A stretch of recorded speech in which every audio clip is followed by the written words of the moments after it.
आप सभी जानते हो, पूरा देश जानता है, सिर्फ राजनीति के वजह से हमें जेल में डाला गया है। हमारा कोई गलती नहीं है और ये जरूर जरूर हम फाइटर है, हम लड़ेंगे, हम अपने आप को बिल्कुल बेगुनाह साबित करेंगे।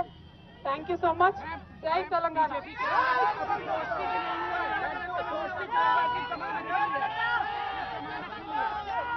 ఎవరి గురించి చెప్పే అవసరం లేదు, ఎవరి గురించి చెప్పే అవసరం లేదు. మనము, నేను తెలంగాణ బిడ్డను, నేను కేసీఆర్ బిడ్డను, నేను తప్పు చేసే ప్రసక్తే లేదు. నేను మొండిదాన్ని, మంచిదాన్ని. అనవసరంగా జైలుకు పంపి నన్ను జగమొండిని చేసిండ్రు. ఇంకా ప్రజాక్షేత్రంలో గట్టిగా పనిచేస్తాం, కమిట్మెంట్ తో పనిచేస్తాం, అందరితో కూడా నిలబడి ఉంటామని తెలియజేస్తున్నాం.